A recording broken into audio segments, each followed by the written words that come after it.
Actually, hindi na yan makontrol ngayon ng mga DOA.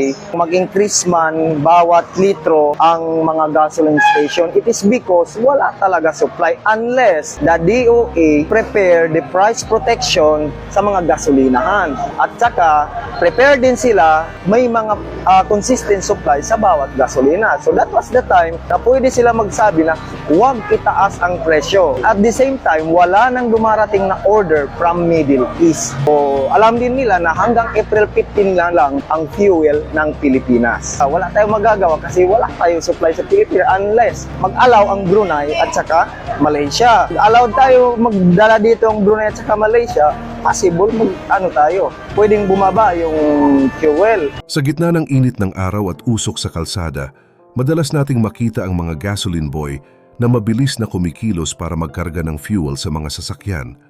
Sanay na tayo na pagkatapos magbayad, ay aalis na agad nang hindi man lang sila nakakausap ng matagal. Pero kamakailan lang, isang video mula sa Zamboanga City ang bumulabog sa social media dahil sa isang empleyado ng gasolinahan na hindi lang basta marunong magkarga ng langis kundi eksperto rin pala sa galaw ng ekonomiya. Habang ang lahat ay nagrereklamo sa mahal ng bilihin, itong si Alkindal Amil ay nagpaliwanag ng malalim na dahilan sa likod ng krisis sa petrolyo na parang isang analyst sa balita. Ang tanong ng marami, paanong ang isang lalaking nasa frontline ng kalsada ay mas marami pang alam kaysa sa mga taong nasa aircon na opisina? Pero bago po ang lahat, baka pwedeng palike ang video na ito. Dahil napakalaking bagay na ito sa aming content creators at mangyaring mag-comment sa baba kung taga saang lugar ka para malaman namin saan umaabot ang ating mga video. Maraming salamat po. Si Alkindal Amil ay 30 taong gulang at kasalukuyang nagtatrabaho sa isang gasolinahan sa Zamboanga.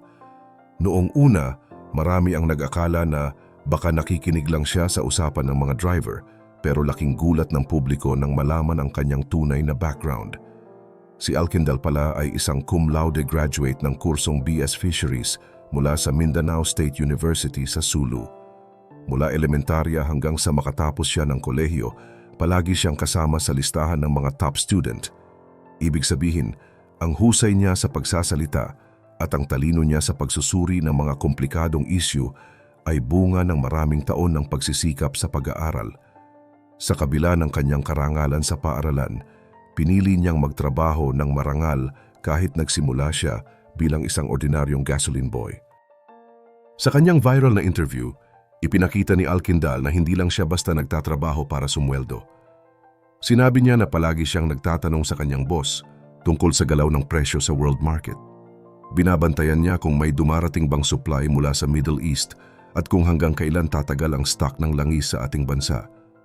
Dahil sa kanyang galing sa pag-intindi ng mga datos, mabilis siyang napansin ng kanyang manager at ngayon ay isa na siyang supervisor. Nakakabilib isipin na habang hawak niya ang nozzle ng gasolina, ang nasa isip niya ay kung paano makakatulong ang kaalaman niya para maipaliwanag sa mga tao ang hirap na dinaranas ng ating ekonomiya. Ipinaliwanag niya na kapag tumaas ang presyo ng krudo, ay siguradong susunod na tataas ang presyo ng pagkain at iba pang pangangailangan ng bawat pamilyang Pilipino. Ngunit sa likod ng kanyang pagiging viral, may mas malalim na mensahe si Alkindal para sa ating lahat. Inamin niya na marami sa mga customer ang minsan ay mababa ang tingin sa mga katulad niyang gasoline boy. May mga tao raw na akala ay dahil nasa kalsada ang trabaho, ay wala na silang sapat na pinag-aralan. Gusto niyang basagin ang maling akala na ito. Sabi niya, marami sa mga kasamahan niya ang degree holders din o mga nakatapos ng kurso, pero kailangang magtrabaho sa gasolinahan para mabuhay ang pamilya. Paalala niya sa atin, huwag tayong maging mapili sa trabaho o maging mayabang dahil lang sa ating diploma. Ang tunay na tagumpay ay nasa sipag at sa paggalang sa lahat ng uri ng manggagawa, anuman ang kanilang posisyon sa buhay. Marahil ay nagtataka kayo kung bakit ang isang katulad ni Alkindal ay parang isang propesor kung magpaliwanag tungkol sa galaw ng langis sa buong mundo. Hindi lang kasi ito basta pagbabasa ng balita, kundi bunga ito ng pagiging mausisan niya sa loob mismo ng gasolinahan. Sa tuwing may meeting sila ng kanyang manager, hindi siya mahihiyang magtanong kung kailan ba susunod na tataas ang presyo at ano ang basihan nito. Dito natin makikita na ang pagiging cum laude niya ay hindi lang basta medalya, kundi isang ugali na laging naghahanap ng sagot sa mga mahihirap na tanong. Itinuro sa kanya ng kanyang boss kung paano mag-monitor ng presyo sa world market dahil ang kumpanyang Caltex ay pagmamay-ari ng Chevron. Ang tatak na nakikita natin sa mga kalsada ay pangalan lamang, pero ang bawat patak ng produktong inilalagay sa ating mga sasakyan ay nakadepende sa presyo ng bawat bariles ng langis sa ibang bansa. Alam niyo ba na binabantayan ni Alkindal ang presyo ng langis kada minuto at kada oras? Sa pamamagitan nito, nakikita niya kung magkano ang itataas ng fuel bago pa man ito malaman ng publiko. Pagdating ng araw ng Lunes, doon pa lang naglalabas ng pinal na presyo ang malalaking kumpanya at ipapatupad naman ito tuwing Martes ng madaling araw. Ito ang dahilan kung bakit napapansin nyo na halos lahat ng gasolinahan ay sabay-sabay na nagpapalit ng presyo sa kanilang mga karatula tuwing Martes.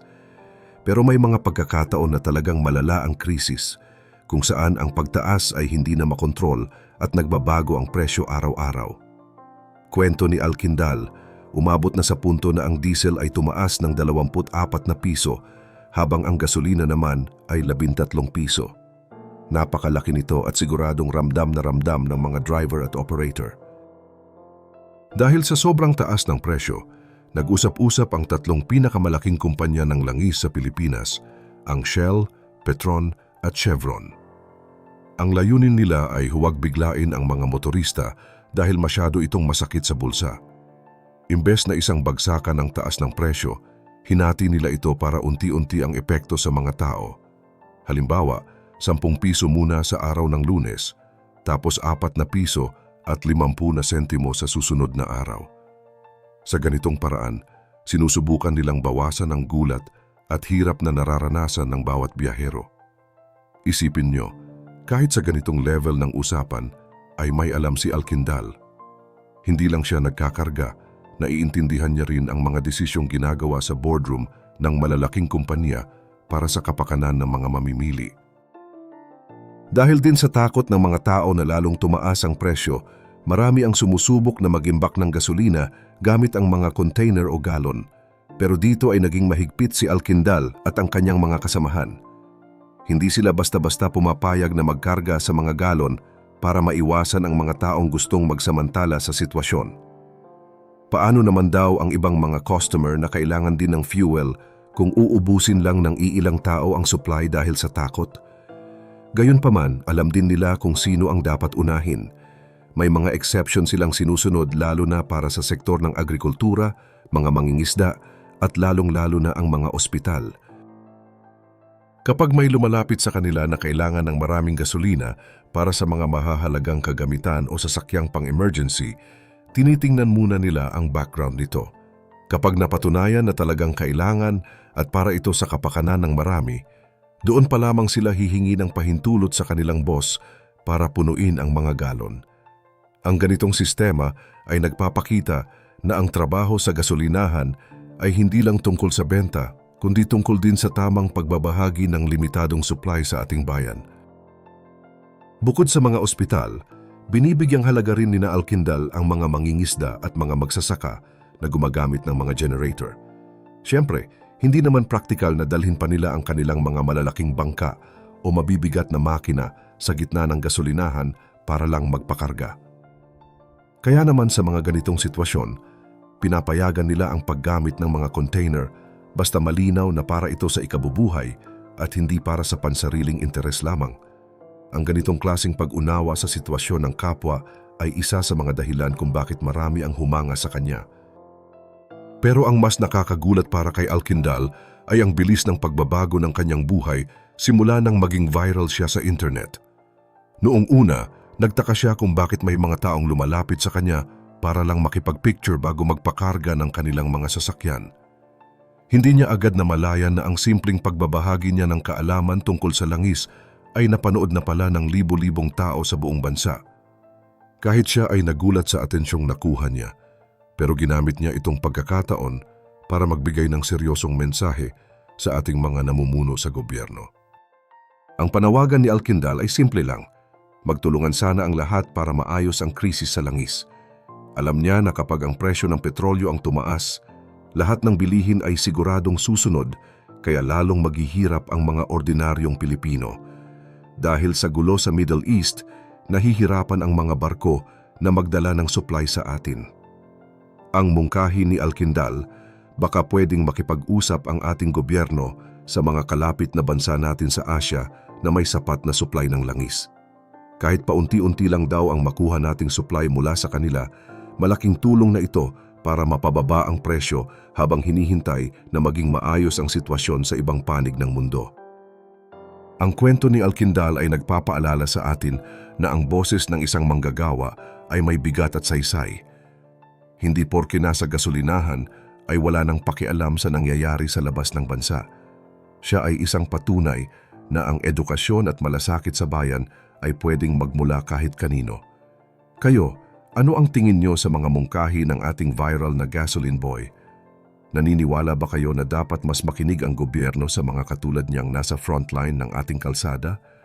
Ibahagi mo naman ang sagot mo sa ibaba at huwag rin kalimutang mag-like at subscribe para sa mas marami pang updates gaya nito.